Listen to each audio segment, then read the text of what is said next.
Welcome, welcome, welcome to the global climate movement and this fundraiser meeting. We have as a co host, or we will very soon have as our co host,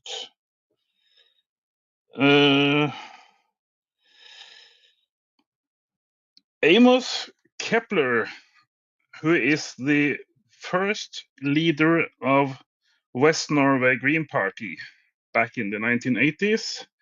And Amos, what's new in this collapse and quite unpleasant, violent world this week?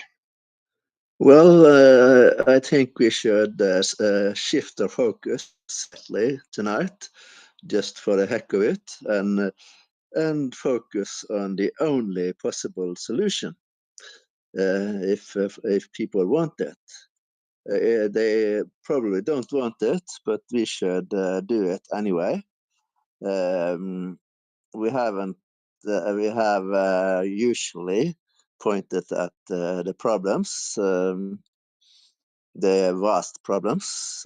So just for the slight change of pace, we should just do it, at least tonight. There is only one solution really, with several sub categories, and that is to really reduce energy consumption dramatically. To 5%, perhaps, just to set a number of the current pace, and it should continue downwards, really. We will also touch upon all those stuff that don't work, that will never work, like nuclear power plants, like carbon capture, and other shitty fake solutions, pseudo solutions, I should say, really. The energy, and we need, of course, to make a network of truly autonomous communes worldwide, which will pretty much ignore the current power and act like the current power, the current masters, professed masters of the world, just don't exist. That's because the masters in charge will never do anything. It's highly unlikely, therefore, that current humanity will do anything to stop climate change or the extinction or any of the vast problems facing current humanity. But let's just get the solutions, the true solutions out there. Very well put. And I see we have Alex here with his hand raised. And I think we should also put up another topic because Alex is having some scientist. I think Michael Mann is his name. Yeah, isn't that right, Alex? Yeah, he's coming on to Alex's space on the Saturday, the 20th of September, and I've also crossed paths the recent days with Andy Revkin, who is the number one environment and climate reporter on New York Times for like 20 years or something, right? So if anyone is responsible for the current state of things, it's guys like that, I think. And of course, didn't agree with my points. Goes without saying, I think. So apart from the people, from the persons named there, my suggested topic for part of this meeting is the tendency for these big wits, whatever it's called, to always Big want wigs, to big wigs. big wigs, always want to play down the speed and drama of the collapse. I'm not saying that they're not.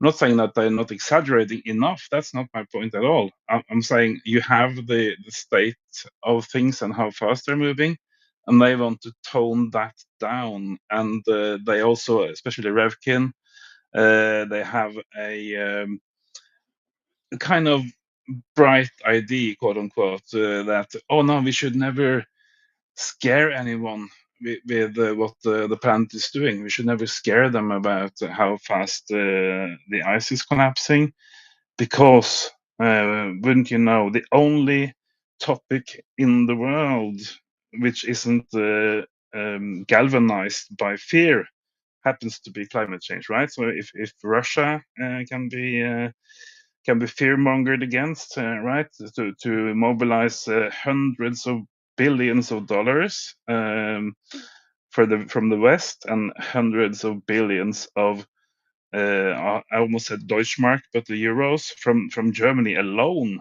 to is sort of the result of the vast fear mongering against Russia over 3 years. But no. Even though that works for every other topic in the world, to sort of amplify, or not amplify, but to speak about the the threat that is out there, right? These guys, these big wigs, thank you, Amos, they want to take away all even accurate reporting about the collapse of ecosystems and the cryosphere, the ice sheets, because they alone figured out that oh no, we should just say this is approaching very slowly, and we can do it. Just pull up your sleeve, and this is not a problem. We can do it. You can just do it. Besides having Olympic games and Formula One races and everybody traveling to COP meetings in their private jets and stuff. We can do this, as a hobby, kind of, right? It doesn't have to be armed or violent or anything. This is just a sort of feel good thing that you do on a Sunday in your garden or whatever. So that was just my suggestion for a topic. We don't have to start with that, and I think we ought to, sorry, we ought to give the mic to Alex. So what do you want to say for this first visit to the global climate movement, Alex? Thanks, there, going. I, I'm listening. I'm getting the feeling for what's going on here. We have been talking about Rivkin. It looks like he was born in '56, and in 1990 he wrote a book on an activist out there in Amazon. So he's been at it a long time. And I do come to you, basically as an outsider. I have just barged in to the environmentalist party this decade. I don't hide that. I don't pretend like I'm something I'm not, and I want to support you guys in this space. I do know quite a lot about spaces. It's been 3 years of climate spaces, and I do want to be helpful. I do think it's an excellent question, though. The old timers, the older people have been at it a lot. Sometimes they just seem like they're living a capitalistic life. They are engaged in environmentalism to pay the bills and just to get by and sort of live on and complain. And I do agree with you there. Though my shtick, my idea has been unity. I came into the environmentalist party. I see all different kinds of people fighting, and in my mind, it seems like they're pretty much on the same team, and I can't understand why they're fighting. And over in the club, we have had some success in that, getting some of the people to just get along. And I certainly come at all this from personally, from the environmental justice point of view. Robert and I were just sitting around with Hassan here, who is in Gaza, talking about justice in Palestine and so forth all day. So that is very much my personal bent. But why should I argue with the deep ecology people who barely think that what human beings matter and it's all about nature? Because I get mad at people myself and I get that view too. I rather just sit by the river. So it's complicated, obviously. What is that path? Where can we go moving forward that will help everyone? Is the New York Times is a gigantic newspaper, a mass media. Revkin he can't just write what he wants. When he puts his column together, it's going to be edited and looked over, and he's going to be told what he can and can't say. If he's going to write for the New York Times, he's got to accept the limitations. So we would have to talk to him. We'd have to have him in a space and just like this, free form and talk to him and make up our minds what he's up to. Is he any good or not? I don't know. I certainly can I just take a little point there? My emphasis wasn't so much on, or maybe anyway. What I really wanted to say was that he's been in New York Times for so many decades, and even now that he seems to be more independent, I don't know, he has his blog, he has his Substack and stuff. Even now, after all that experience from being in the global climate movement, from writing about it in New York Times, he even now believes that, oh no, we shouldn't scare people, right? We shouldn't use any legitimate fear of what will happen if Greenland keeps melting, blah blah.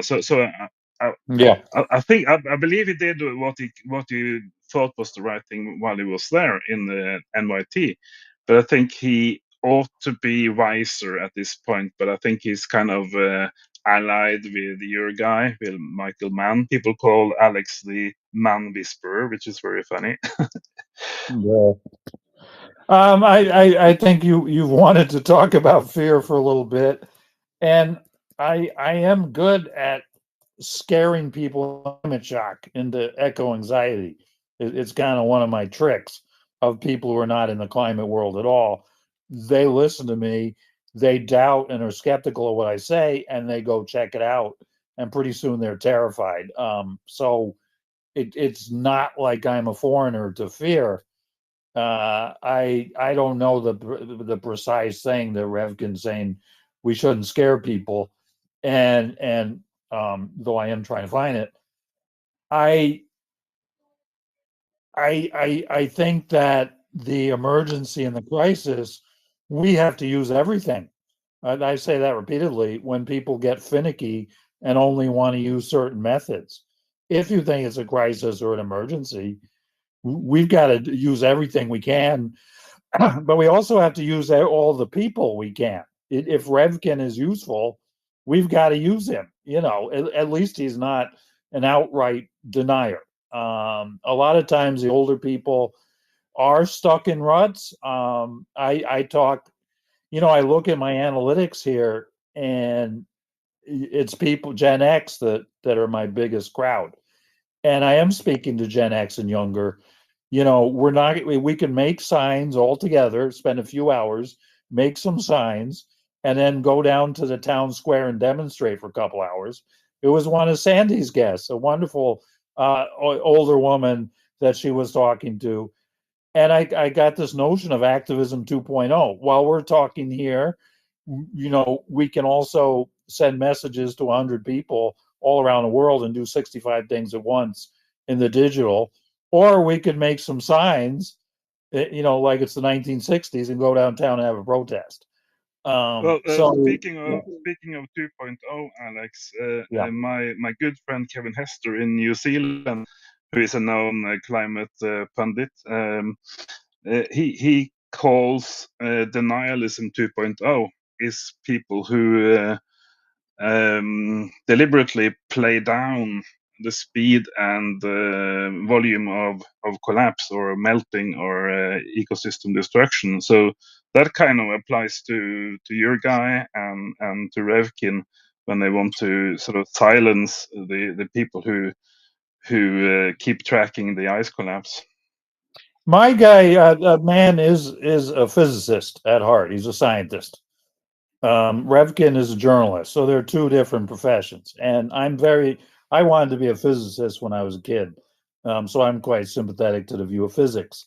And the reality out there, whether it's ice melting or the global heat, the reality is the reality. We can't change the objective physical reality. Like Revkin or a writer or an artist, we can change our expression of it. Oh, the ice is melting so fast. Oh, the ice isn't melting at all. That we can adjust our output, our expression. But the actual physical reality out there, the objective reality is a constant. No matter what we say or do, the ice is going to be melting at the rate it's melting at. And Mann, as a physicist, knows that. It's when we're all talking, when we're trying to influence and express, the way in which we express, the words we choose, the tones we use start having impact. And the policy making and the politics and the influencing. Like, do we want people to think the ice is melting really fast? Do we want them to think it's slowing down? The influencing side of things. But when you get to the physics, at heart, Mann is a scientist, and he cares more about the science and the physics than all the rest of this stuff. He has fun arguing with people. You see it, and complaining and being human, but he is basically a scientist. And he wants to be like Carl Sagan. He wants to be a science communicator. Sagan was so good at what he did, at explaining science, the love and awe of science, but he was mostly talking astronomy. This climate science thing, that 90% of that heat's in the ocean, and that ocean drives the winds and the rains, and you get your climates, you get your jet streams and your climates. That's the stuff Mann really studies, that he's really an expert in, is the change in weather over decades. He's a climate scientist, so he's good at science, and he's a pretty good professor. He's good in the classroom at teaching the science. But when it comes to writing and expressing and social media, he's not necessarily the best, and he gets into social problems. And it is. I do see him as I get along with him by some miracle. Whatever. It's just the right perfect storm. You get going. You got lots of hands here. I don't want to hog your microphone. But I am enjoying this. I'm glad to be here, man. Yeah, thank you, Alex. I would just say, because it's the first time we use hands, so Amos, as a co-host, you can talk whenever you want, of course. Otherwise, it's Robert. Okay. Well, the red line in the sand, if you like, is between those who want to make drastic changes and those who want to do drastic changes. Those who don't want to make drastic changes, the drastic necessary changes, are at best useless, at worst a real impediment to change. And that is pretty much what we see today. A major part of the so-called environmental movement don't really want to do shit. They don't really want to do anything really useful and necessary to make a change. And it isn't just climate change either, of course. It's the extinction, which is equally dangerous. Those two put together is a perfect storm already here, but not yet completely actualized. But what will happen in 1 or 2 years, perhaps at any time really, is that it will be actualized and will scare people shitless. even those that are in super denial about it. In my book, Thunder Road, Ice and Fire, I write about a man that's got the sea on his porch, and he's just screaming, "It's just natural variations. It's just natural variations. Please." But every other, both Mann and Rifkin and hundreds of others, they are an impediment to action. That's a fact. We have seen it. We have seen. I've been a part of the movement for 40 years now, and those people were there in the beginning, and they are in even greater numbers now. So should we try to reason with them, or should we just tell them the truth? Tell them that they are useless, that they are a danger to humanity, that they are a part of the collective suicide we are making. But as I said, I want to focus on solutions today because we have not spoken that much about it earlier in this program, in this podcast. And the only solution really is to drastically reduce energy consumption and do regrowth, rewilding, you name it really.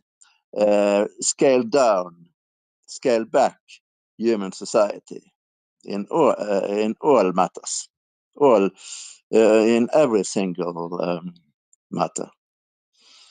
That is what works. Nothing else works. We should, of course, stop oil exploration tomorrow. That's a given, really. But that wouldn't be enough in itself.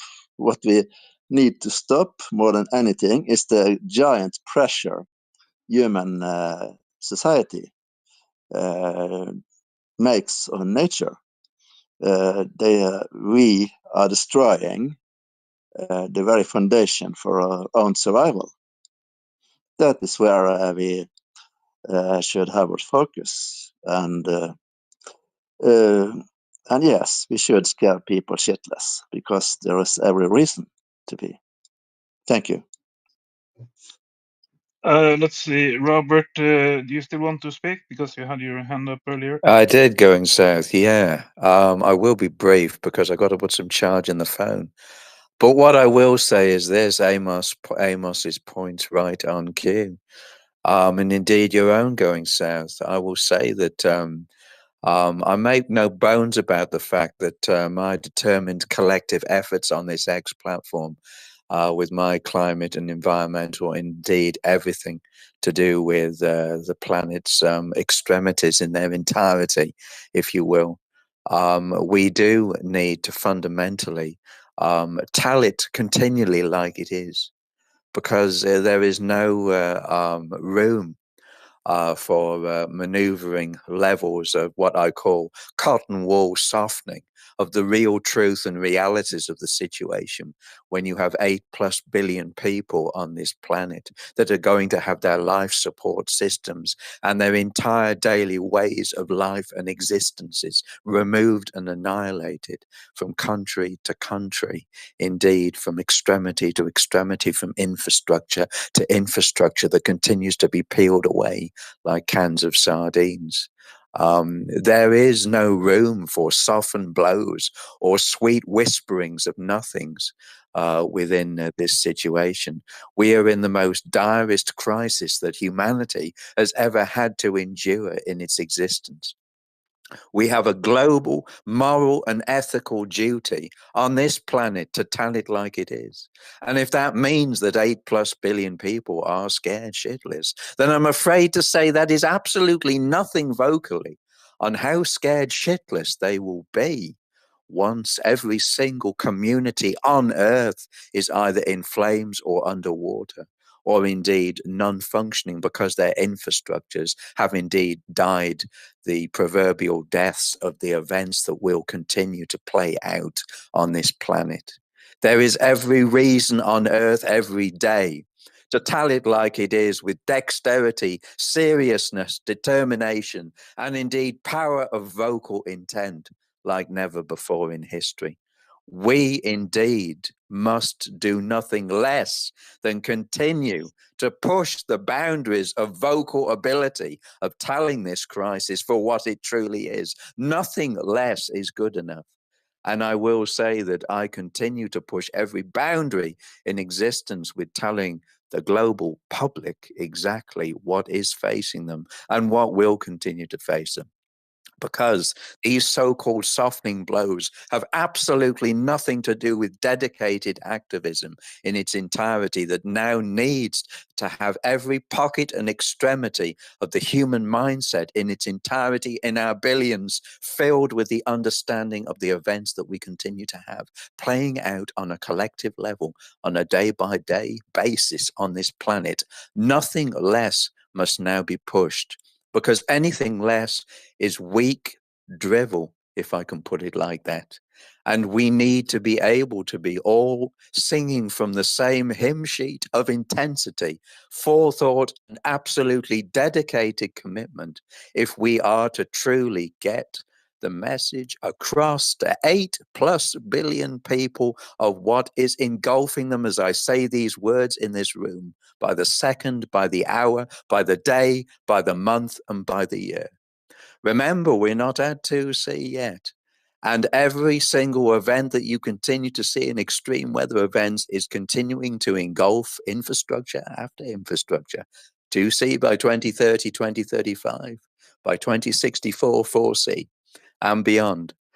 I am in absolutely no doubt of how serious we must continue vocally and dexterously, if I can put that word and say that word, dexterously. Thank you, I got my word there.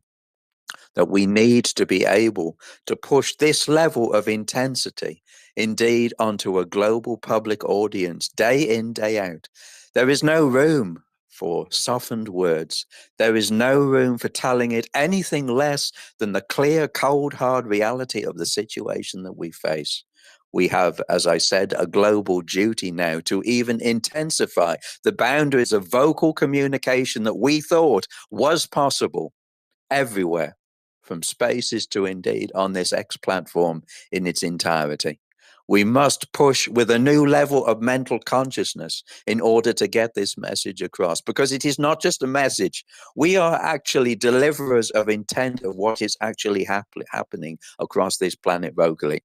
We are delivering the truth for what it is with messages, indeed, that need to be shared, as I said, on a global platform with a global audience. Nothing less must now be put in place.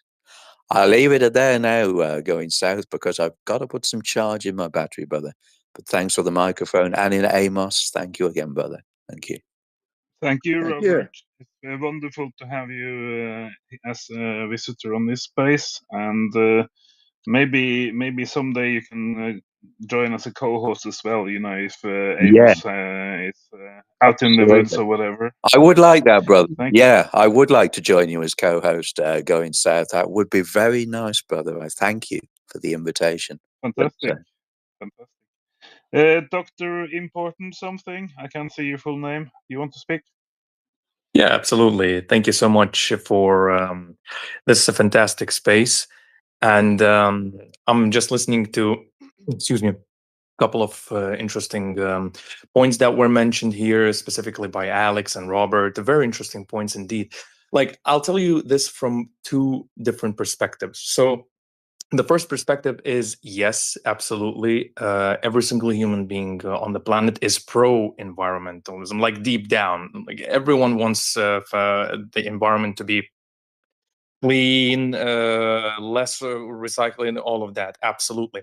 However, in order to fix this issue, it goes a bit deeper than just convincing, for example, as Robert mentioned, 8 billion people, and as Alex mentioned, drawing like on a piece of paper and going to protest. It goes a bit deeper. Why? I'm gonna explain why.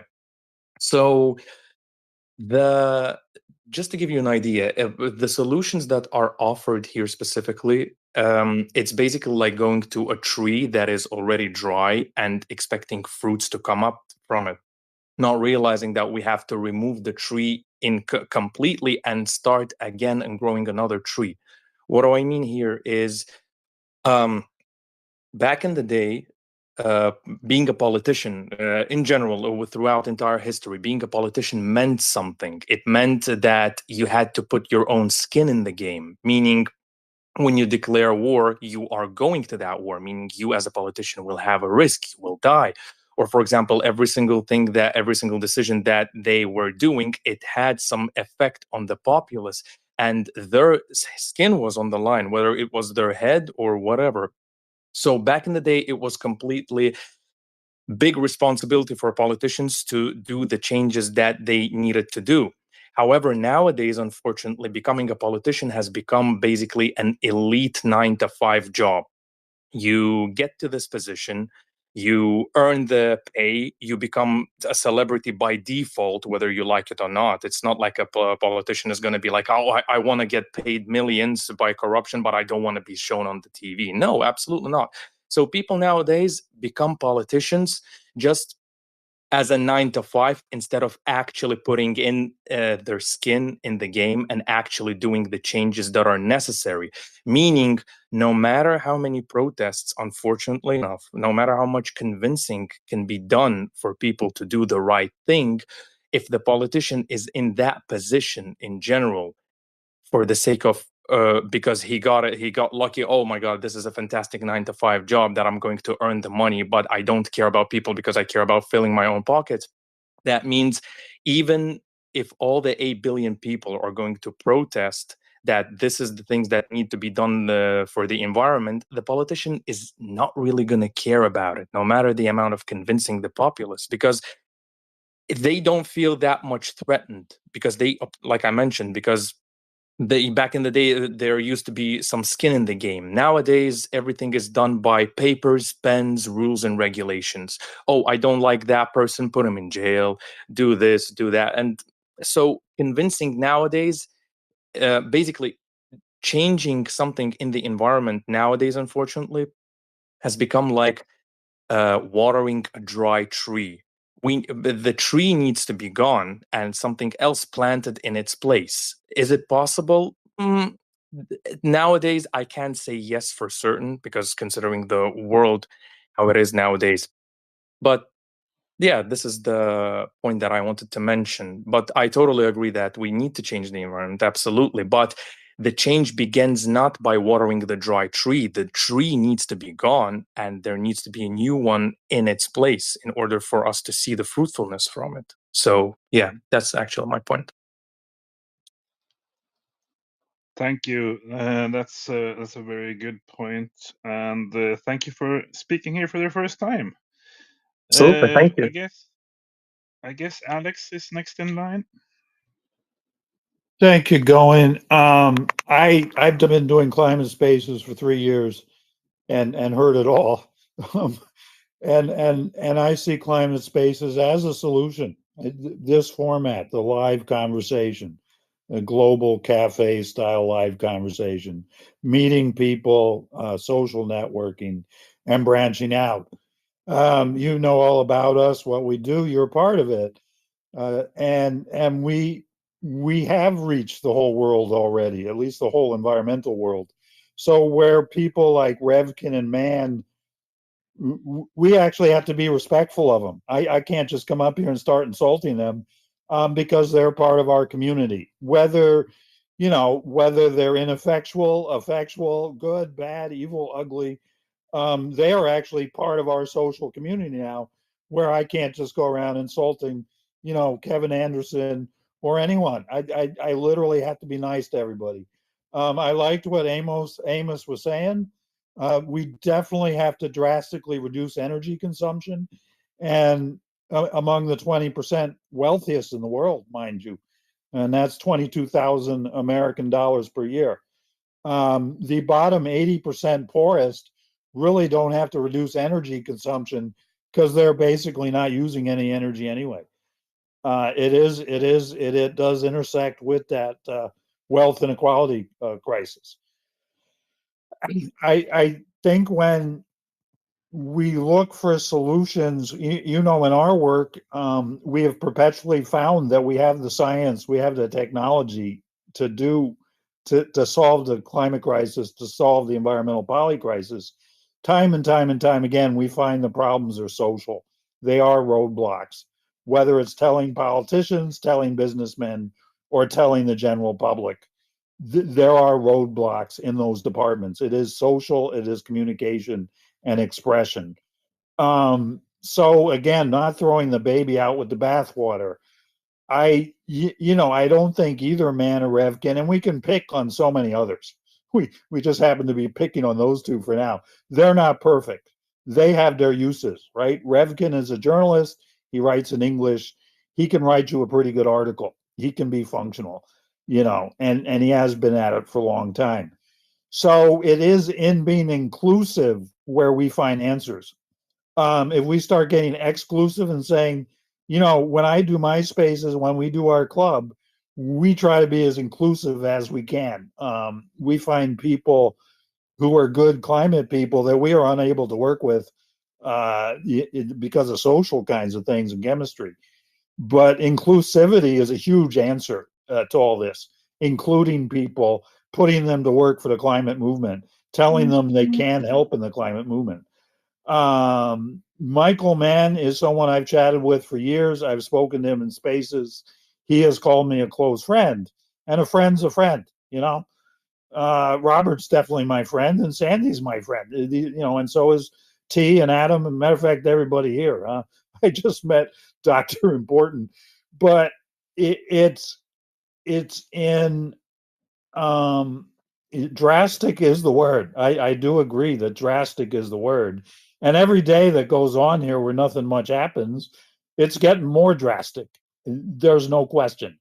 And in some ways, as it gets more drastic, there are fewer parameters and limits. Every day we're getting more and more constrained, where there are literally fewer and fewer options. In our club, we discuss constantly. Many people think we need a wartime kind of effort right now. A wartime footing is the only solution. So that whole spectrum from the techno optimism and everything's almost fine to we need some changes, to we need drastic changes, to we need to put everybody on rationing in a military setting. And things like increased energy efficiency and reduced consumption are going to happen. The future is going to be a future of reduced consumption, whether it's involuntary and as a result of total ecological collapse, or whether it's voluntary and the governments and corporations wise up and say, damn, the fucking ecology is collapsing, the oceans are collapsing, the rainforest is going, habitats are being destroyed, all the fish are dead. We got to do something. If they wake up, then perhaps we can get to the place we need to be voluntarily. But yeah, the future is drastic. There's no doubt at all. The future is drastic. It is in the togetherness and social collaboration. Going a lot of times you make me laugh with the things you say, and sometimes I get frustrated with the things you say. But I respect you. I respect you're an environmentalist. I respect the work you've put in over the years. I respect your current efforts, and so I come over here. Robert comes over here. We come over here to help you with your space. Nobody's paying us. And that's very appreciated, Alex. Absolutely, and Robert and Sandy. Fantastic to have you back after your 3-month illegitimate blocking by YouTube. I just wanted to attach to your point, Alex, on the wartime footing issue or topic.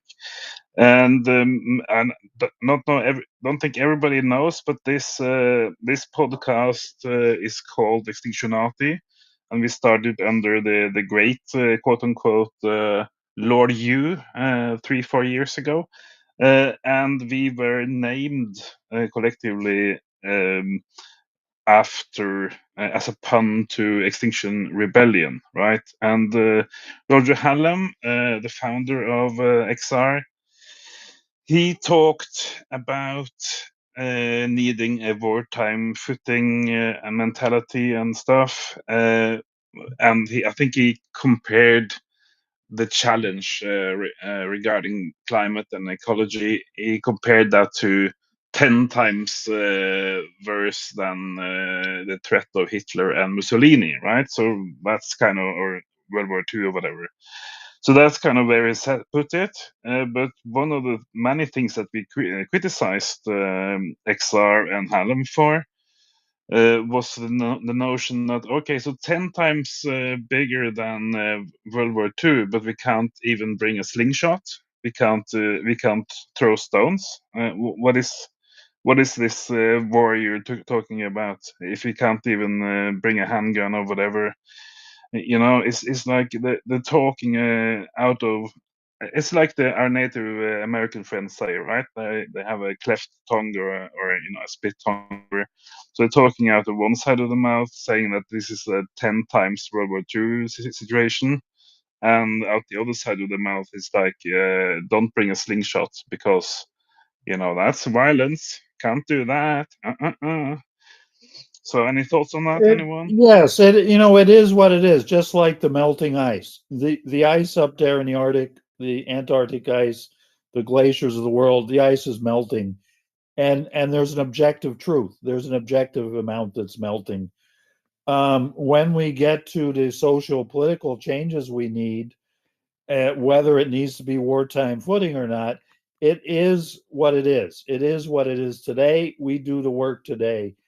In these descriptive terms, is it 10 times worse than World War II? Is it 4 times?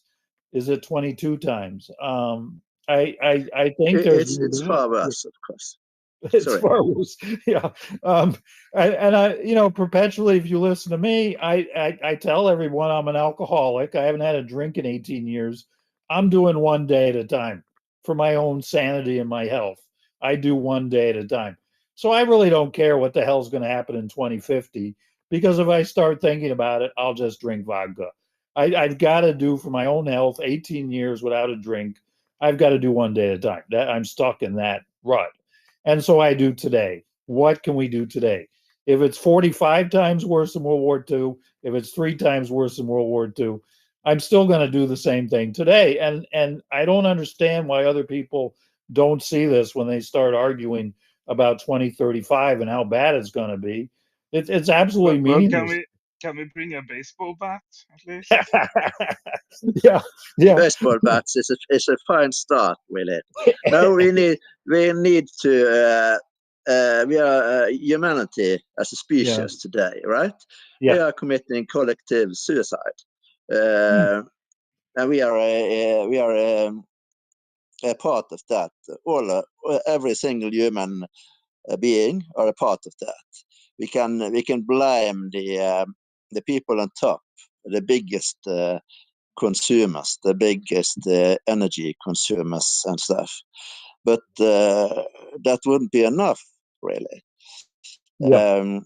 We can't really think like that. We can't think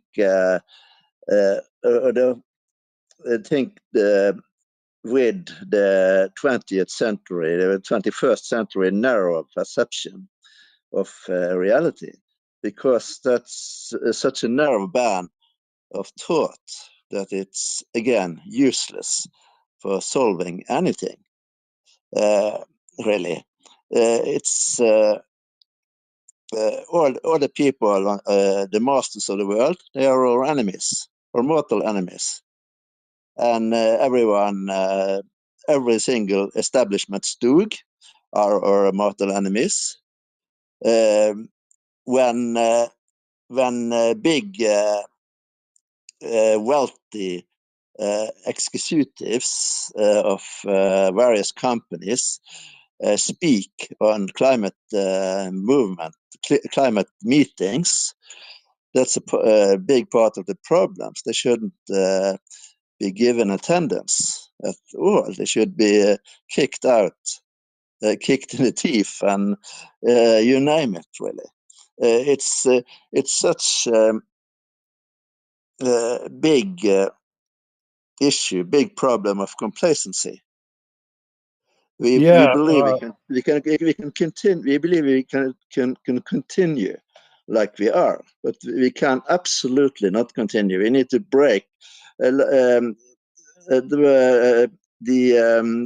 was a person talking about planting a new tree, or using a completely new tree. We need to rebrand ourselves. We need to build a completely new society from scratch, because everything in the current society is working against us.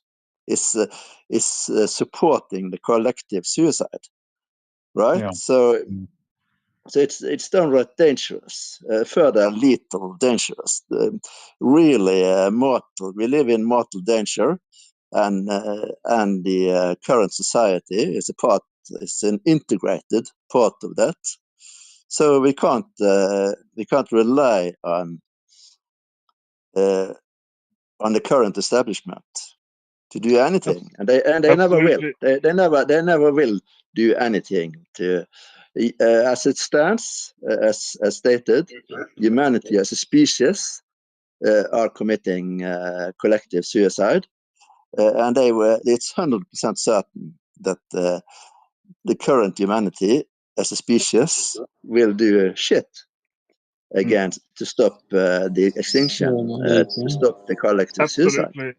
I would just like to remind everybody that we talked last week about exactly this kind of problem. With having Revkin and Michael Mann and the current, UN and COP and UNEP or whatever. It's like having in your town in Bergen or Oslo, having a sort of carnival, just dressing up fire service, to what's it called? Yeah, the people who put out fire in your town, if they are kind of pantomime or paper mache, kind of looking like a firework, not a firework, a fire service, and that's the only thing in town, right? So if people are pretending to put out fires when they start in your town, but they are really just some hobbyists who like running around in huge red cars, that's a problem. And we have the same exact problem with IPCC, that pretends to look for the right science about what is happening, and with the COP and the UN, who pretend to be doing something about it, the EU as well with their Green New Deal or whatever. All of these people are only pretenders, and they are, as long as they're there, just with the dry old tree that Mr. Something mentioned. As long as they're there, people who are just doing ordinary jobs and 9 to 5, paying their bills, whatever, uh, they don't have time to sort of reveal this kind of thing. So they just pretend they just imagine somebody is doing their job, and this is a situation under control, which is absolutely not. And that is why, even though Revkin and others may have been doing as best as they could, as best as they knew, they now have to go. They have to. I won't use any incendiary terms or whatever, but almost like the Cultural Revolution in China, they have to be thrown out of the universities, in my humble opinion, in a peaceful way, I would say. I hear you going, and we know all these things. The moderate right, the moderate left people that really aren't doing anything, that don't see all this as a crisis emergency. We know all this, and one thing I would be curious in hearing you speak about is the positive side. Is people you're positive about? I wanted to mention two things about blaming people or organizations. I've learned, in these spaces in the climate work, that blame gets us absolutely nowhere. Anytime we've tried to blame anybody or anything, it makes no progress at all. It's not practical. Blame just gets nothing done at all. And pretty much the same thing about enemies. all the Exxons and Modis and Trumps of the world. We can talk about the enemies endlessly. We already know everything about them, and all the talk about them doesn't get anywhere. What does seem to get somewhere to me is our team. It is talking about Robert and Sandy and Katanguli and Adam. It is talking about our team. How can Robert talk better? What would improve Sandy's shows? That kind of talk I do see making progress. When it comes to the IPCC, we know all about them. We know about the COP meetings. It'll be in Brazil soon. Some of our guys, Arthur and Vidal and Joseph, they will all be there. We'll have our guys there. They'll give us reports. And we know that the cops are ineffective, the IPCCs are ineffective. Mann is trying to play from within the system. It's like me in America. We could talk all day about, and Sandy, about the evils of America, the American empire, American imperialism. We do talk about that all day, but we are within America. We're dissidents inside America. We're working from inside the empire. And Mann, in his way, is working from inside that climate establishment. He's 59 years old. He's going to turn 60. He's not happy about that. His daughter's going to college. He's a vegetarian. He drives an old Prius. And he studies climate science and teaches it. And he just wrote a book with Otis. That's all he is. He is terrified. He is scared. He's really worried that climate apocalypse is coming, going to wipe out the United States. He's not just a happy guy enjoying the prestige of teaching at an Ivy League university. He's not that guy. He is scared, and he's trying to do what he can to tell people in the United States, what is going on. I don't see him as the enemy. I don't see him as unhelpful. You've got to say he's got that PhD in physics. He wrote the paper in 1999, and an American politician attacked him, said his paper was garbage and he was evil, and 99 out of 100 scientists wouldn't fight back, and he's the one because he's a tough little guy from Massachusetts, and he fought back. I don't know what there is to not like about him. That he doesn't quit the university. That university is University of Pennsylvania, right? It commits all kinds of evils. It's got all kinds of problems. It's not a honest little nice place. Yeah, it's part of all the evil, but he's working from within the system. That's what works for him. The social thing has to be inclusive. We have to get all the people we can that we can stand at all. Adam from Cameroon there, we've talked to him for years. He's a wonderful young man, with his life out there in Cameroon and the things he's told us over the years. Katanguli too in Uganda, and Chris in Uganda, we've talked with these guys for a long time, the young guys there. They're wonderful climate activists. I'm not here to criticize those three and start explaining everything they're doing wrong. I understand the frustration, and you want to talk about frustration, come to the United States and try to tell these fat fucking Americans with their guns that there's a climate problem, that there are environmental problems. You won't find a tougher, more evil audience than we have in this country. You try telling, left-wing Americans that there's a problem with the climate and the environment, and they say, "Oh, how nice! Do you want $10?" We really have problems. Sandy and I really have problems here, and Nefris, when we try to tell our American public these things. They're the worst audience possible. They're rich and they're fat and they're lazy and they don't care. And the left-wing Americans are all nice. Oh, how nice! Isn't that wonderful? And they don't do anything either. So we're frustrated as hell from our side in the USA. We also know we've got 25% of the resources. We did the Manhattan Project. We went to the moon. As Americans, we can do absolutely amazing things. We saved Europe's ass in World War II.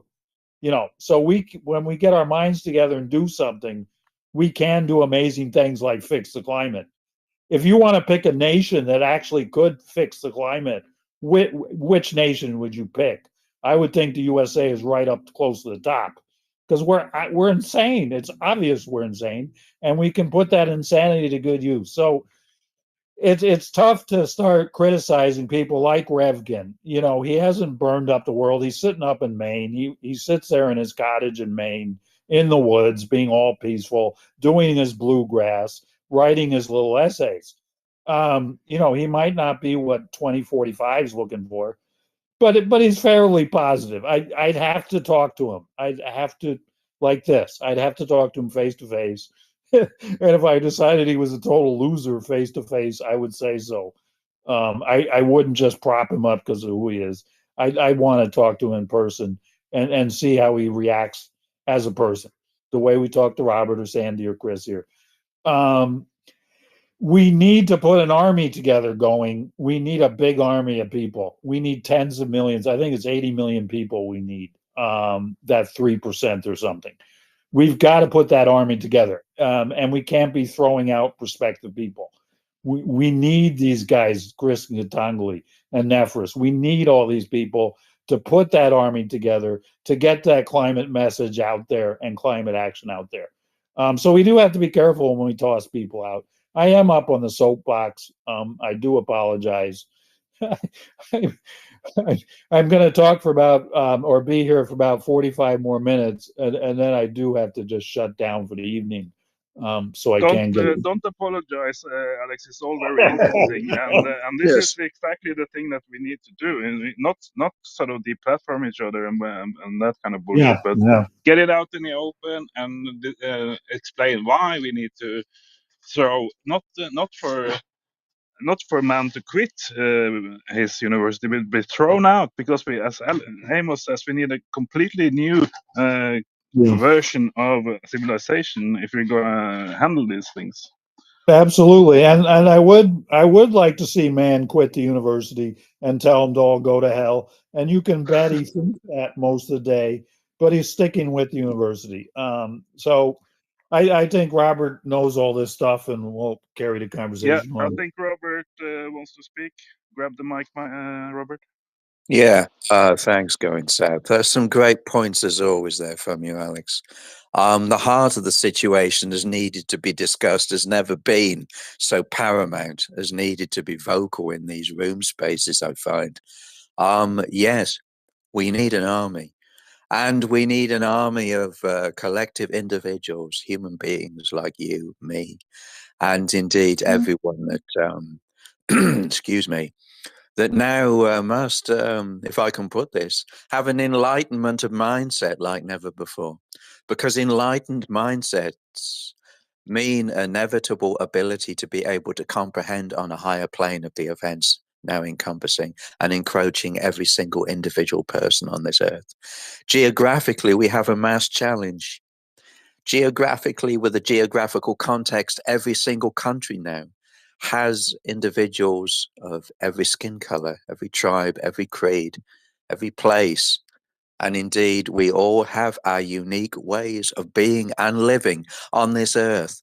But even though we are many, many different people with many, many given situations of upbringings, histories, and customs in their entireties, I think that global unified bubble, as I would like to call it, of bringing together mindsets for the greater good of survival of humanity for all the right reasons, not the usual external extermination reasons, if you will, of which we continue to share relentlessly and talk about on a day-to-day basis. Extermination, the path to extermination, it's been expertly discussed and documented across these room spaces on the ever-reaching new levels, I guess, of vocal capability, and will continue, I no doubt, be so. Solutions are paramount now, and one of the critical solutions, to my mind, and the vocal dexterity of the way I put my findings on the inevitable tables of discussion, if you will, is to be able to bring collective individuals like never before on a mass basis. Every single region, every single country now needs to be able to communicate on all levels about this crisis for what it truly is, a no holds barred communicative intent. We need billions of people on board. We need to communicate freely and openly like never before. No barriers, no constraints, no barriers in the mind, no constraints in the mind. All gone. Just a complete open ability to communicate for the greater good of bringing survival and bringing unity to every single person, every single community. Because we are talking about survival mode now that needs to be instilled in us and ingrained like the inevitable capability of which we have fallen shy on so many collective levels on this earth.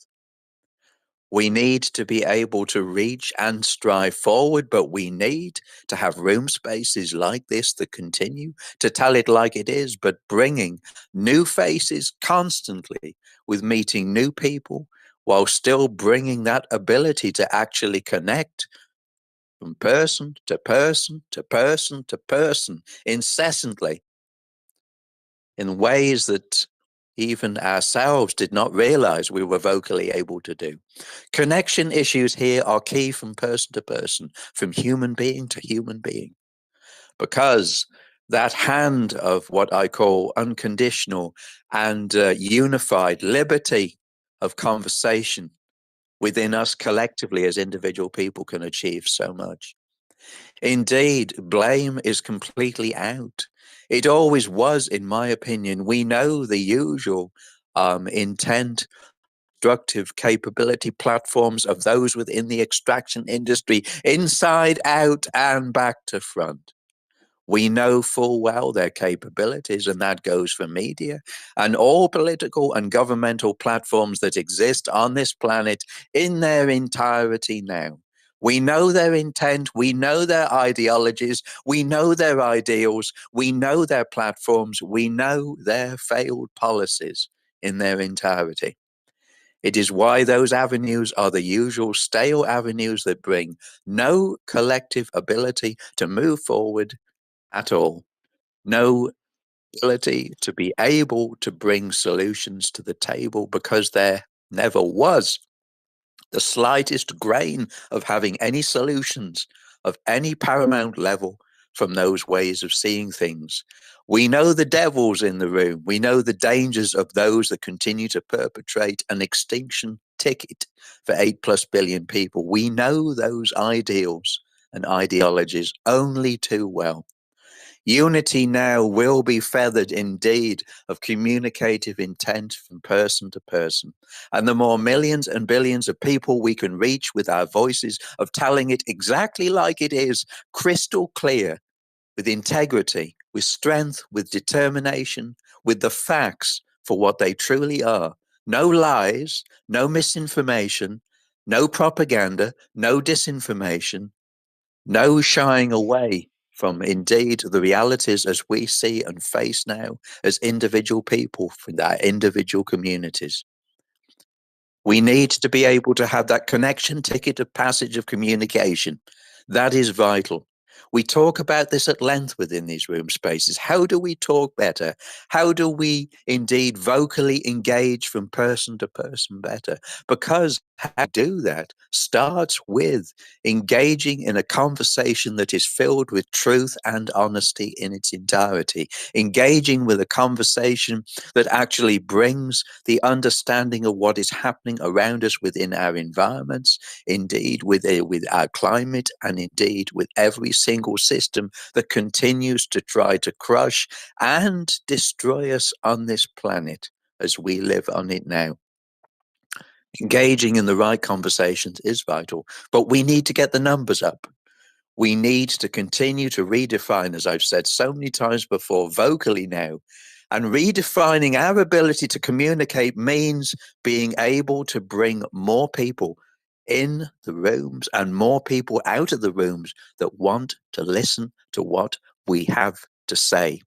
The more people that want to be engaged and magnetized, if you will, to the vocal intent of truth and honesty of our living conditions on this planet and what is happening with the spiraling out of control of indeed our life support systems and climate and our environmental degradation and destruction and annihilation, which we continue to see play out by the day.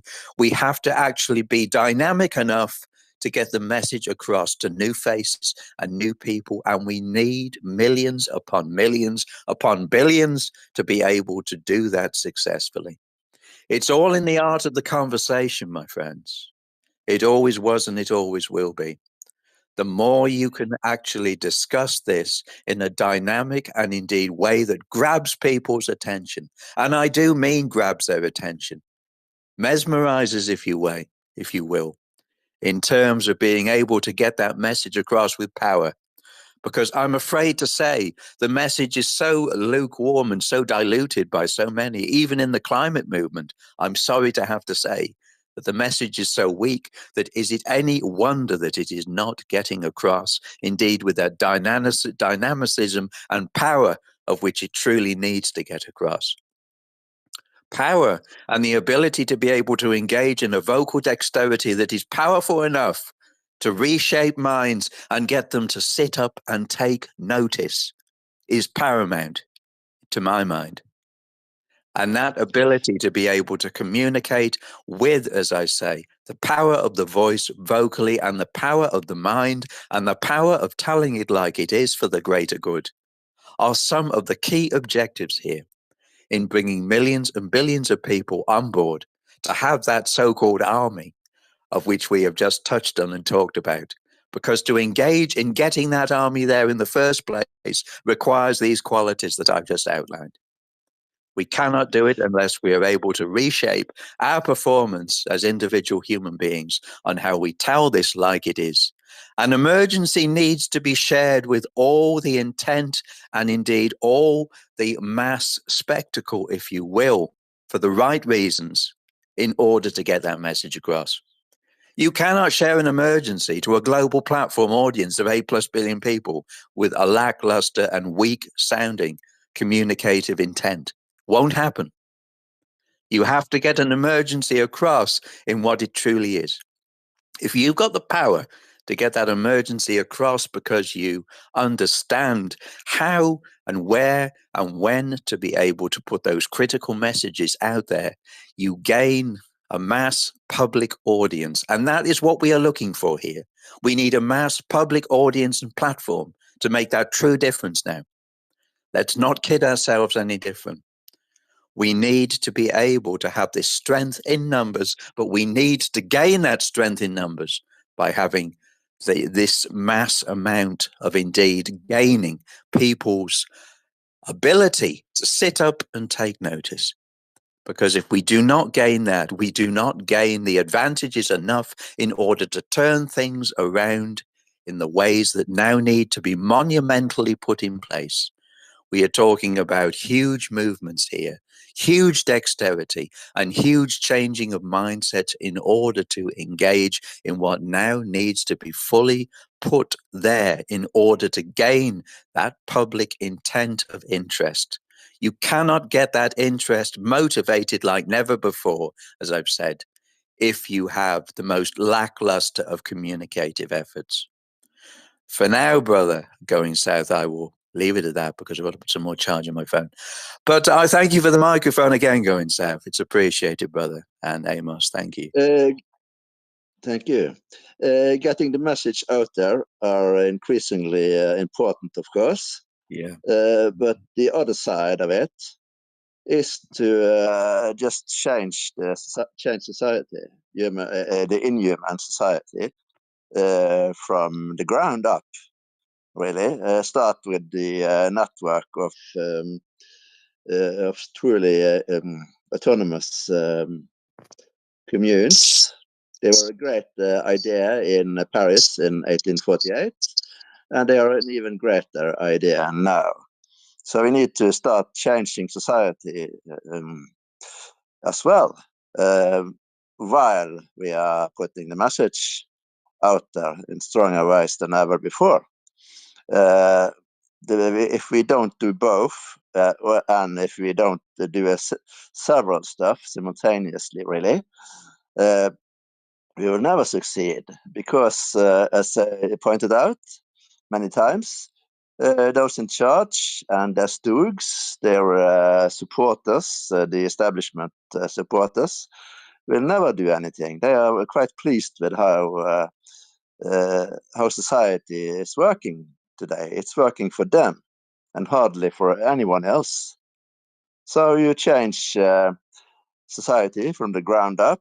You put your you make your houses green. You make your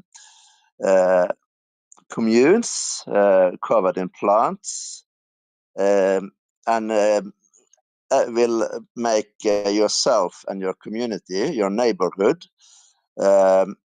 totally independent of the greater society, and thus make a network of such societies.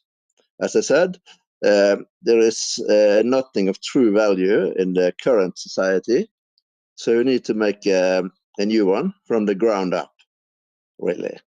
It's totally, it will never happen in any way, any useful way, if we don't do that. So we need a revolution, no matter how it's done, really. A major revolution worldwide to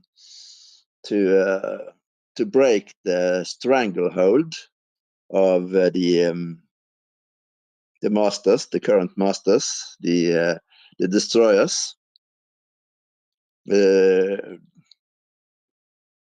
only thing I feel we have in common with such people is that they are human. Aside from that, there is nothing else, really. And they will never contribute to any true solution, because, as stated time and time again, they love society as it is. They love society based on inequality, in injustice, and destruction of nature, and extinction. They don't, even though they might realize that humanity has become the sixth great mass extinction, like the one that destroyed the dinosaurs. They don't want to do anything anyway, because they don't care beyond their own lifetime, really, which we have to do. We have to look beyond our own lifetime, no matter what, really. Thank you. But by the way, I think I've written a lot about that on my blog, Amos Kapler, at Amos Kapler .substack.com. Not all of the articles are about climate change or extinction, but most of them covers the gross injustice and the gross wrongs in the current world.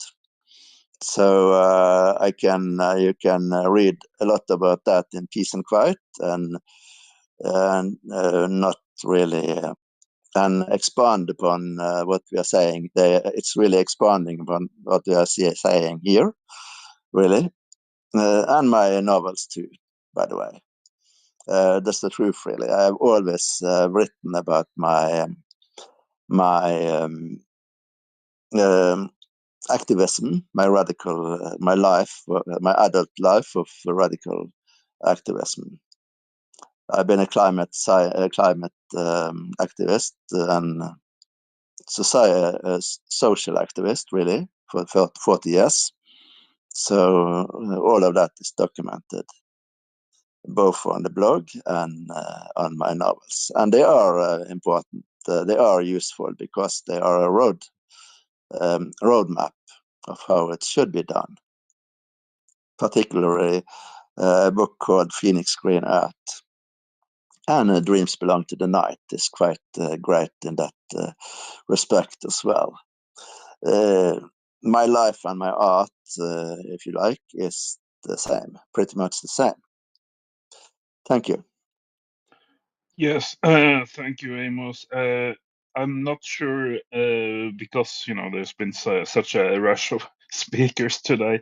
I'm not sure we've been covering the solutions to the extent that you wanted to here, but I think maybe the most important part of those solutions is to kind of at least mentally throw out all the present regime, all the old regime, right? So throw out the authorities that haven't served us well, the people who Yes. are just pretending to run fire trucks around the town, but when it starts burning, they're no good because they're just pretenders, hobbyists.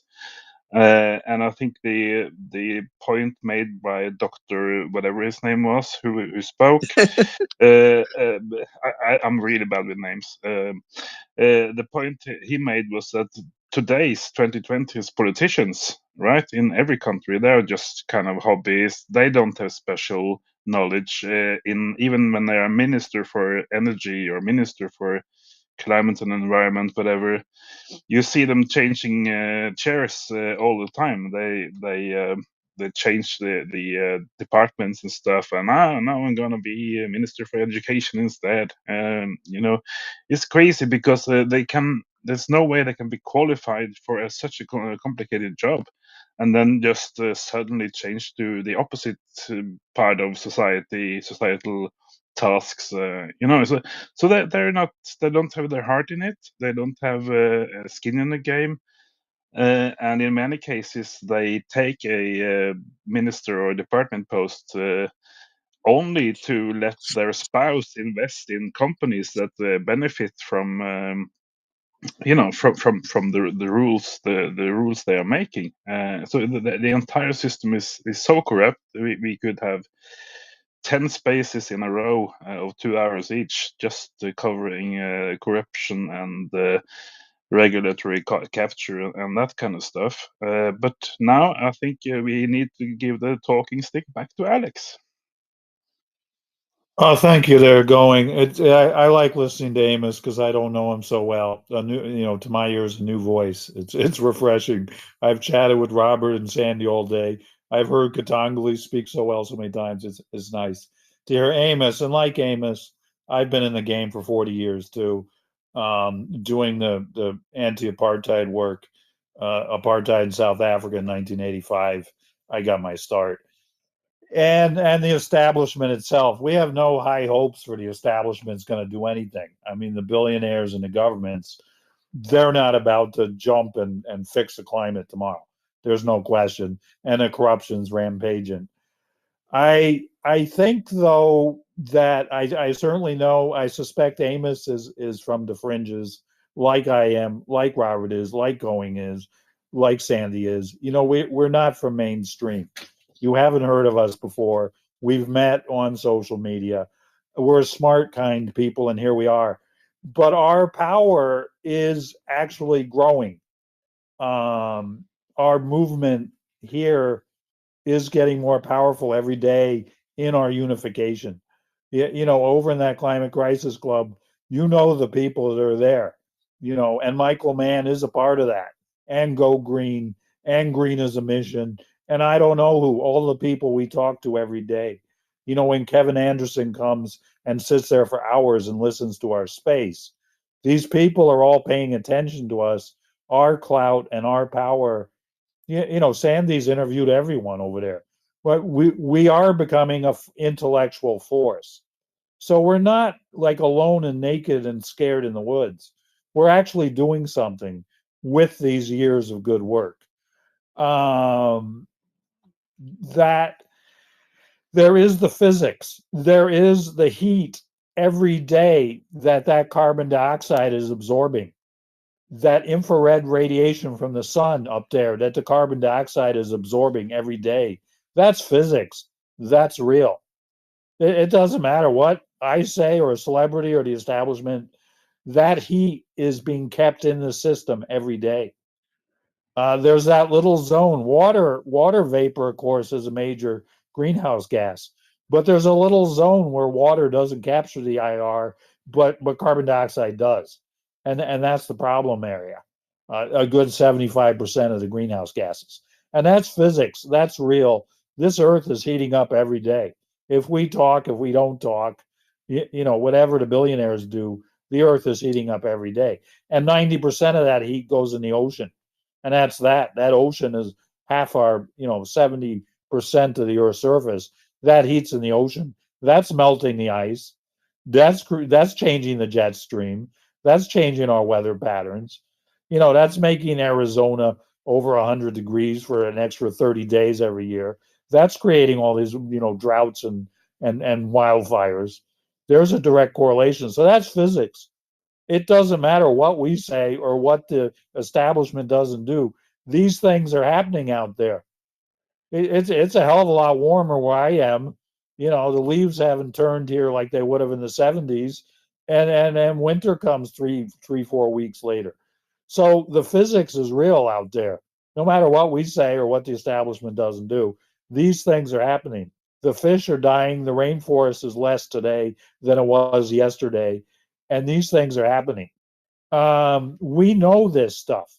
We can complain about the physics and what's happening, or we can get to work and start fixing this stuff. We get to work by unifying. I'm good at going out there and recruiting more people. That's what I do on social media. Right now, we're talking the Middle East, Middle Eastern Twitter.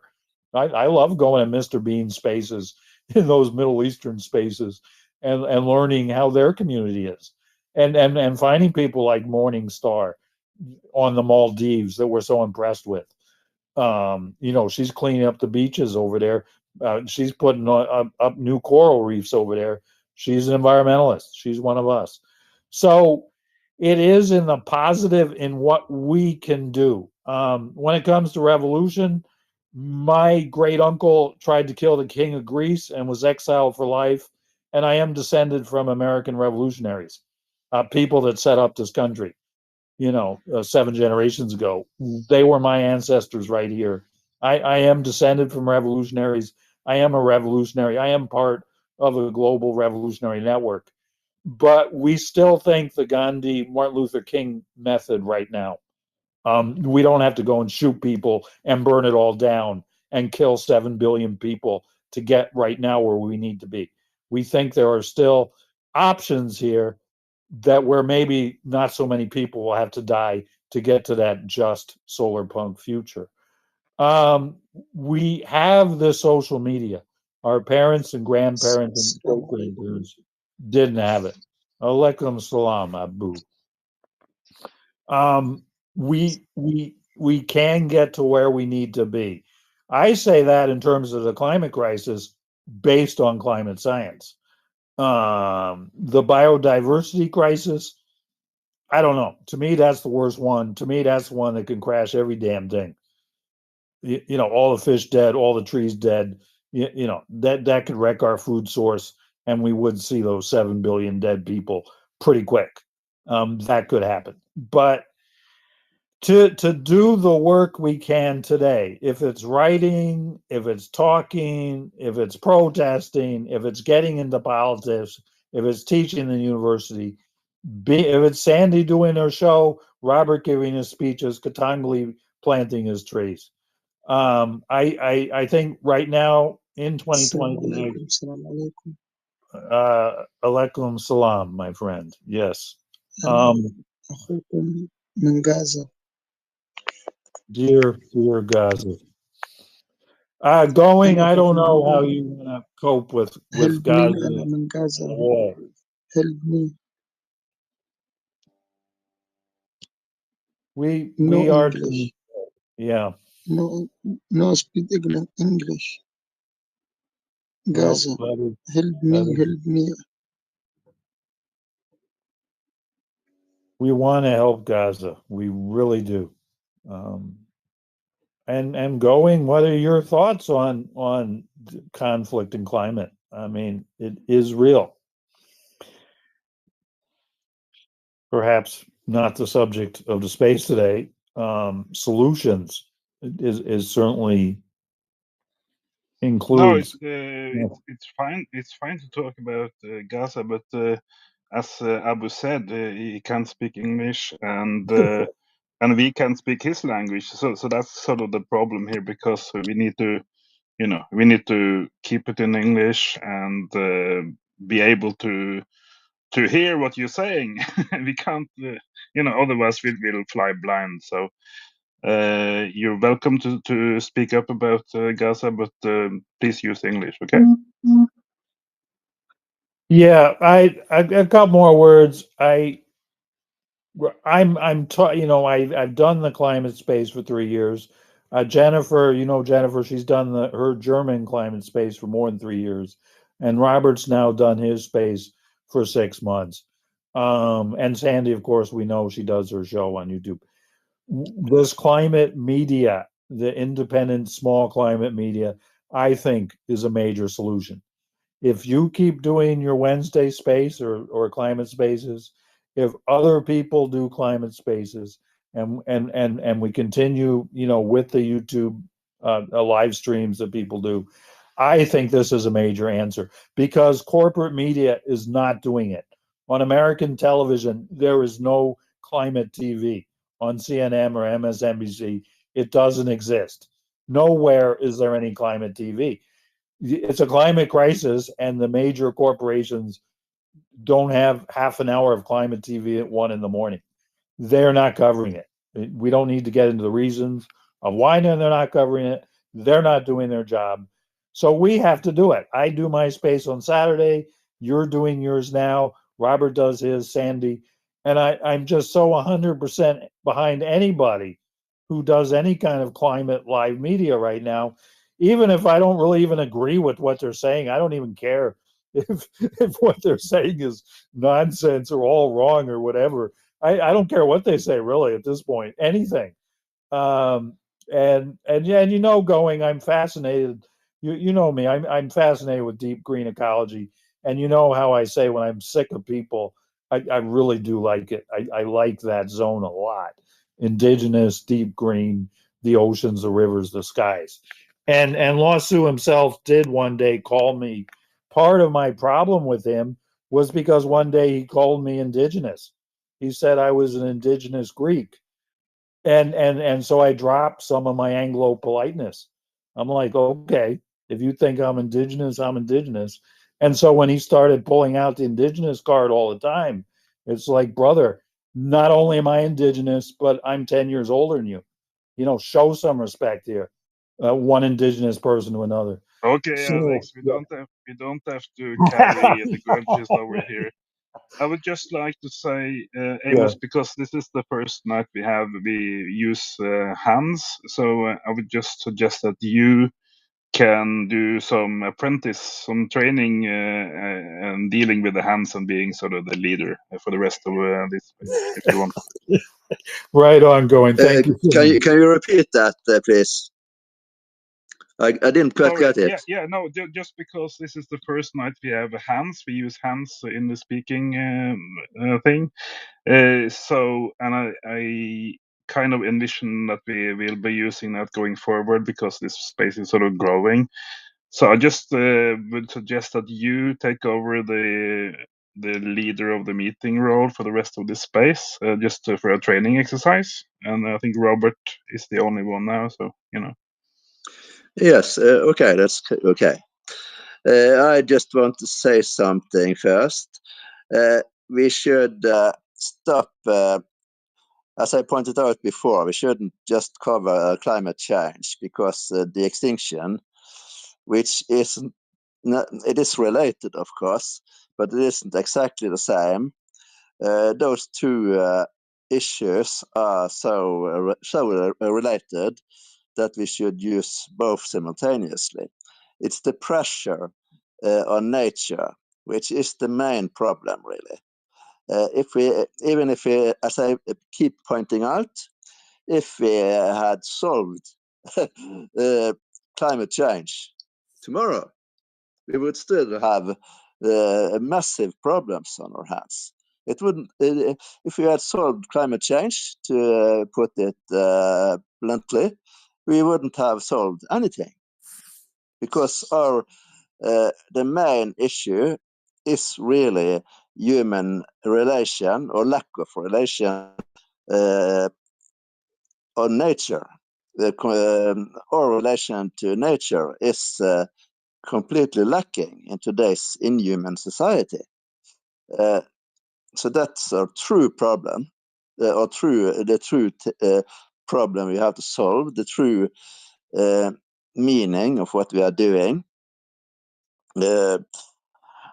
That's the yes. We should constantly use both terms, climate breakdown and the extinction, the great mass extinction, the sixth great mass extinction, if you like. Robert, please speak.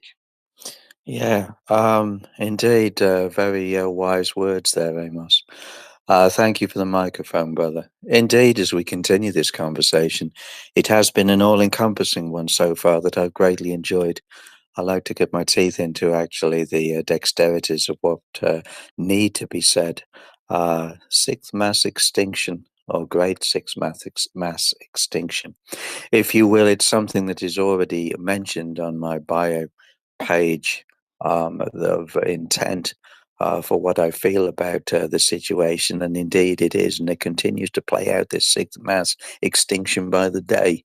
I will say that one of the elements, the major elements that needs to change here, indeed views expressed this evening on the intent of what I call degrowth, of which must happen entirely across our planet. We cannot continue to be addicted to this mass growth economy, this complete, indeed, consumerist fantasy of extracting every last particle of the mother, if you will.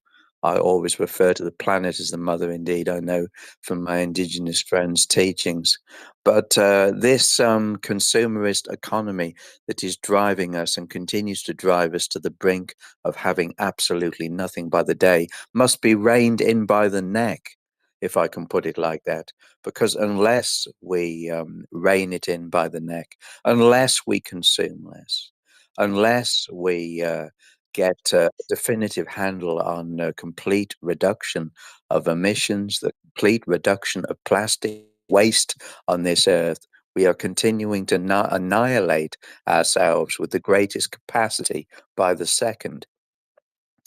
This is talked about at great length, and indeed, degrowth is absolutely one of the pivotal points here of reining in us as a society that fail hands down to be able to have a relationship with nature because we are too busy extracting every last particle from it and exterminating our ability and exterminating our life support systems.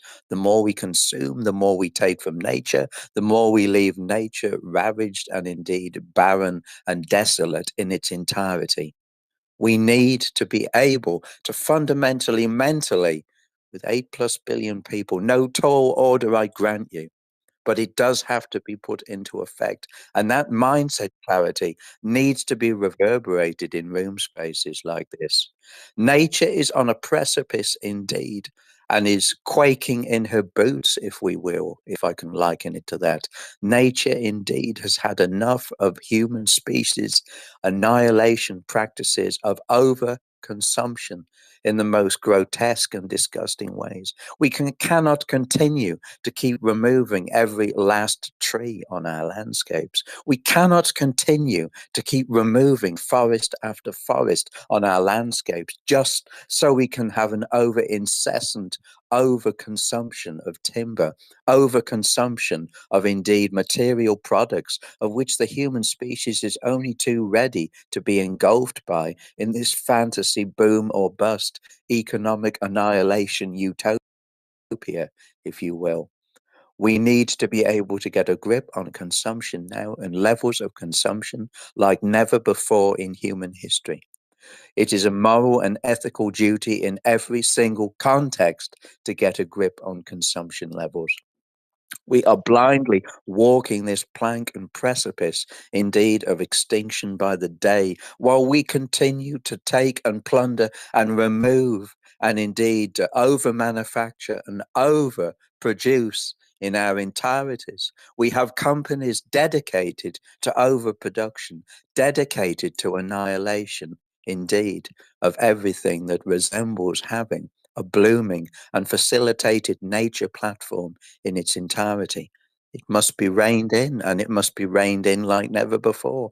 Every single particle of our conversation here, Amos's words, Going South's words, Alex's words, everything is related here. It is all joined up. I'm afraid to say that mass members of the public do not still fundamentally understand this. Nature's gifts are given freely on this earth, but the public have no correlative mental ability to be able to facilitate what that means anymore.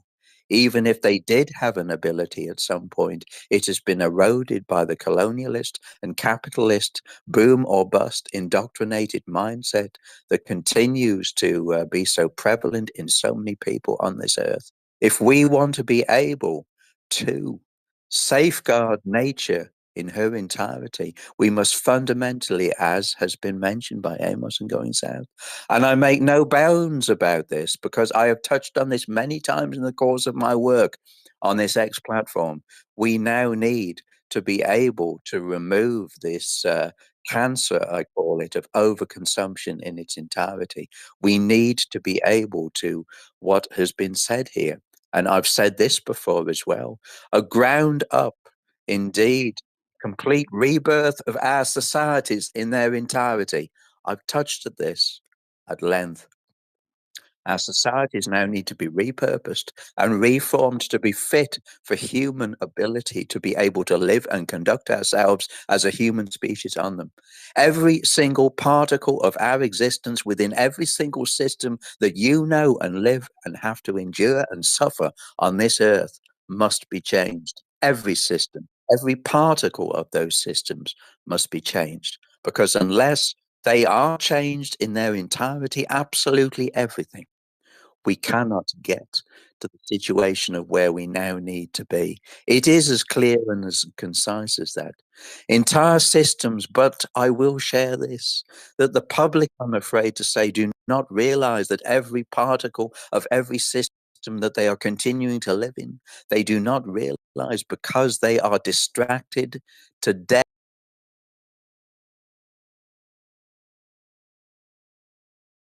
Governments and indeed politicians that continue to lie to them incessantly by the second, so they remain distracted to death. They remain distracted to death from every single annihilation capacity that is continued to be put on their plate as they know it.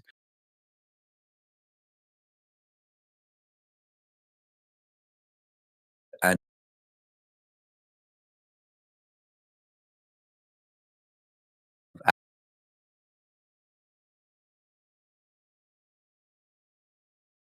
everything. Amos's words indeed touched on that with clarity a little earlier. And indeed, it is.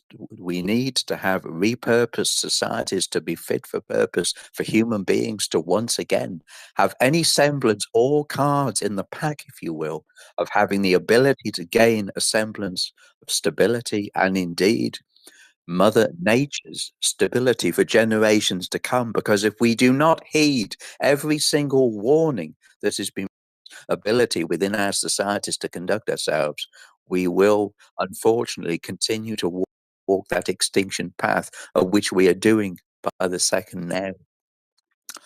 I'll leave it at that for now, Amos. Got to put some more Yes, I can say something here about, for instance, 100 years ago, only 11% of Norway's untouched nature was gone. Now only 11% remains. Most other countries are far worse off. The sixth mass extinction event has kicked into high gear long ago. Birds are dying, insects are dying, and ultimately humanity is dying too. It is sad that a given species is at the highest risk when it's at the top of its game. And we are, right? We dominate almost any ecosystem on Earth. And that will be our undoing if it continues, really. There is no doubt whatsoever about that. So again, we need to put the wilderness into the city instead of putting the city further into the wilderness, further destroy the wilderness, really. We can green any city, make that city no longer cancer.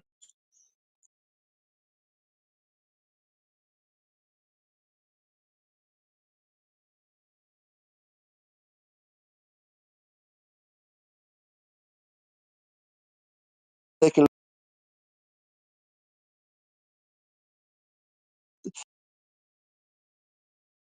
at other ways of spreading that cancer. There is very little doubt about that at this point. So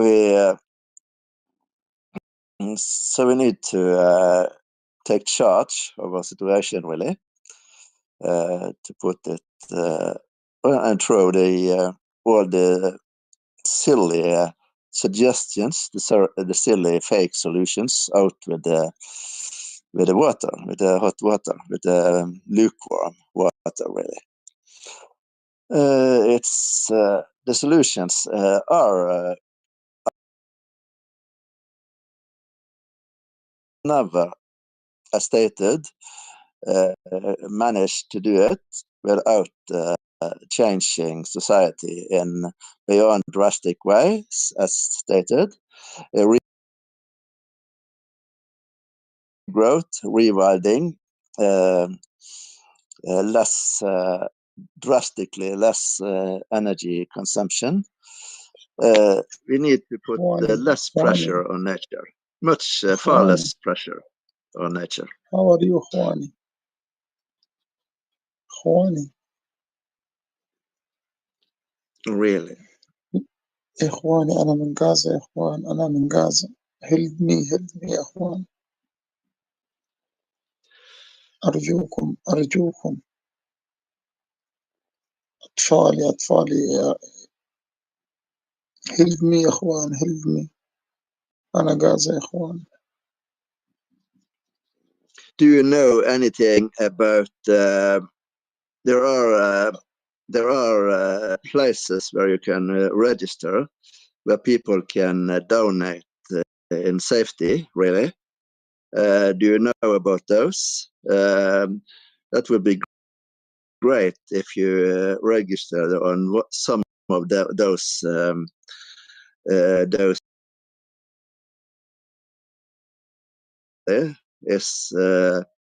is a necessity if we should if people will donate. There are also, quite frankly, so much fraud out there that we can't be certain if there isn't if we don't use it use those established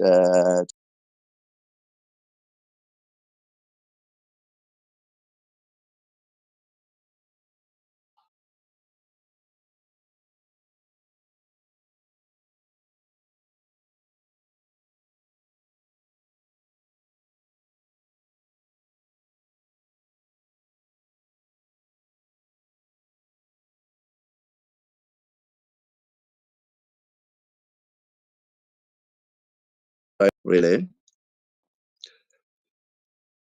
Thank you very much.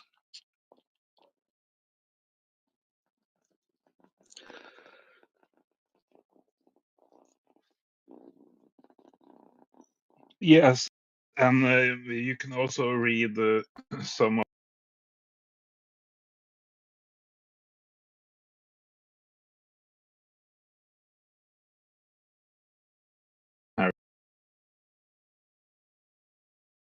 some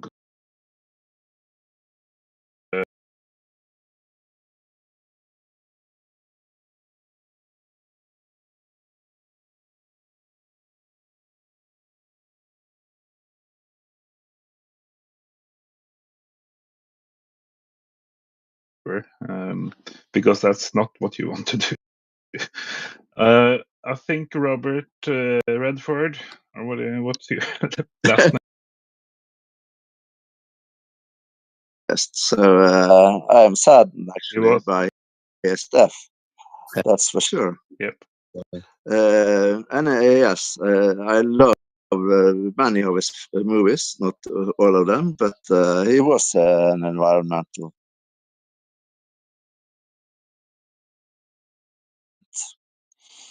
Far more so than other multi-millionaires. And that should always be valued, of course.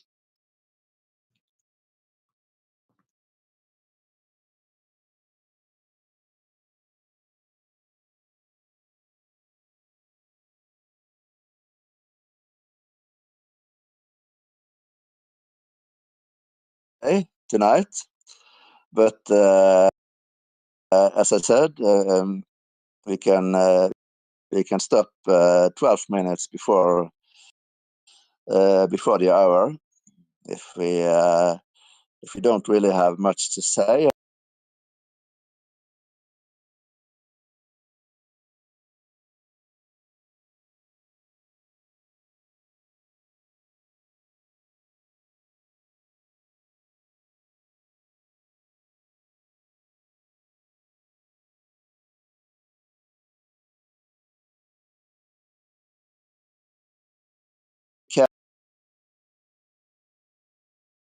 And not really solve anything, right? As I said, let's say we put an end to the climate change. It wouldn't. We wouldn't say to do the holistic thing. It's the pressure against nature, the destruction of the habitats, and so on, which is the real problem. The climate change, of course, is also ruining habitats, also putting pressure on ecological systems, among them the sea. The 80% of all life in the ocean is about to go extinct very soon now, just a couple of years.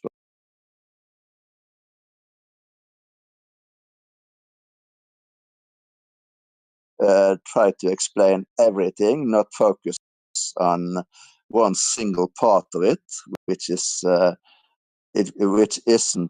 really next to useless, but useless. Like a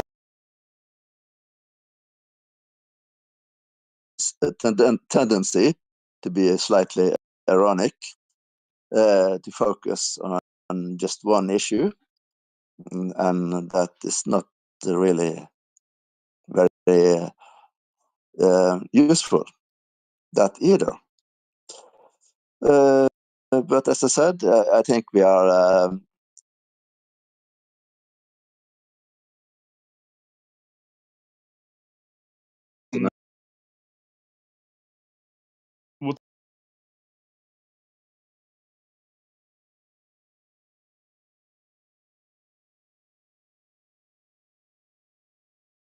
not just the CO2 or the melting of the ice or the rising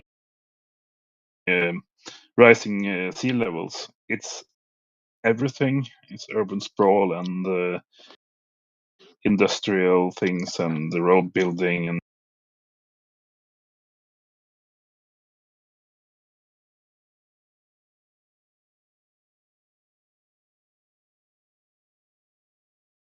to a circular decline and to cease in continent after continent,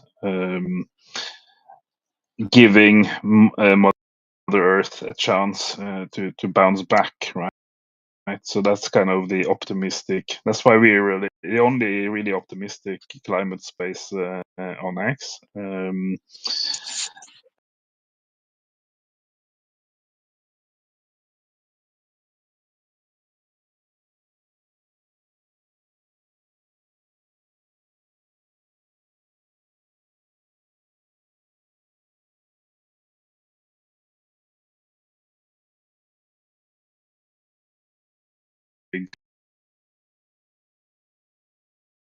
take out dams or power stations or whatever, menial tasks. But she will be pulling the strings.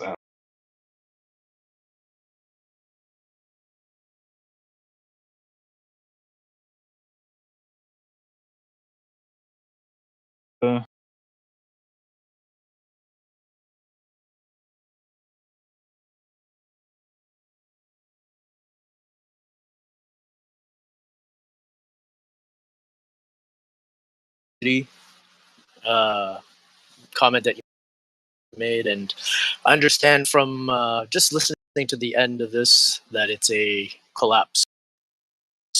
You're pro collapse. So maybe this comment is not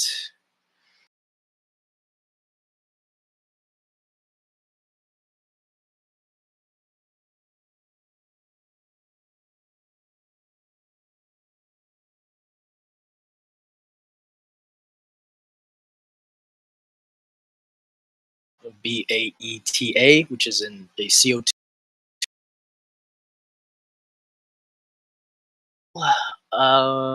But like you had just said, even if we fix those things, it doesn't fix the holistic, which I agree with. But I was kind of just coming up to ask what you guys thought about that. I'm still reading up on exactly how it's done.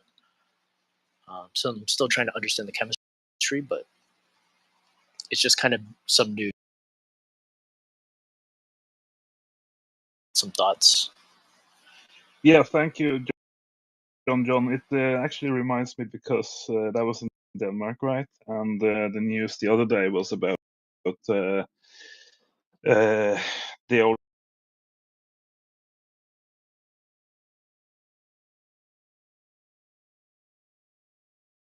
in Greenland, and their sort of greenwashing, happy green news story is that as the glaciers disappear in Greenland, as the inland ice sheet melts away, there is this fine-grained rock powder that can actually be gathered and sent to, let's say, Denmark and spread on the fields, and then that will draw down some of the carbon in the atmosphere, right? So the only thing you need to do is to melt away the glaciers in Greenland, so you can.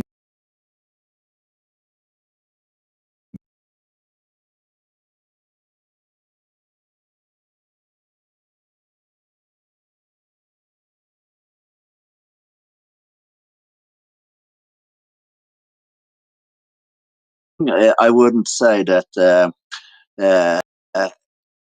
technology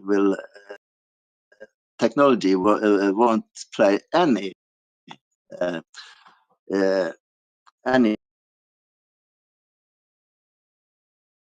way in solving this crisis. We need to solve it on a human level, or on a rather nature level, if you like.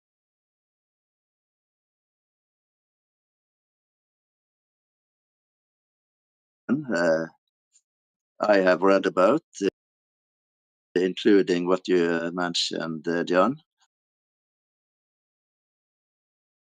The carbon capture, any carbon capture is just a fool's gold game, like fool's gold, if you like. As I said,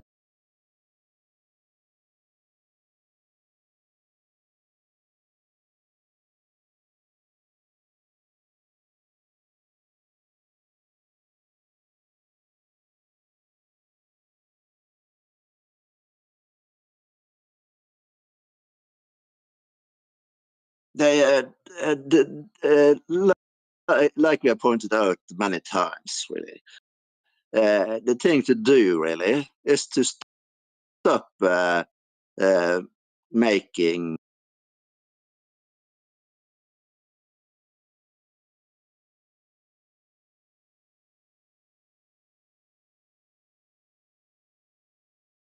enough by far to just solve the climate change. If we, by a miracle, should solve the climate change, which is highly unlikely at this point, we wouldn't really solve anything.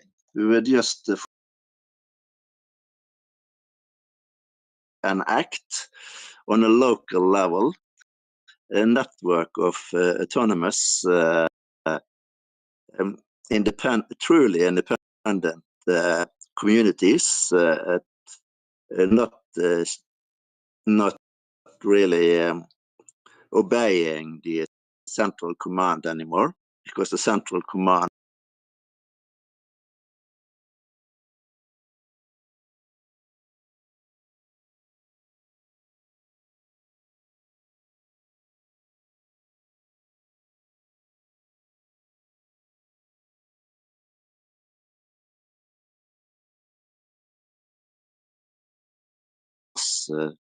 ever on Earth, as far as we know. Perhaps in the universe too. So we should focus on the intermediary stuff, people to people. Absolutely. And the very last minute, I would just remind everybody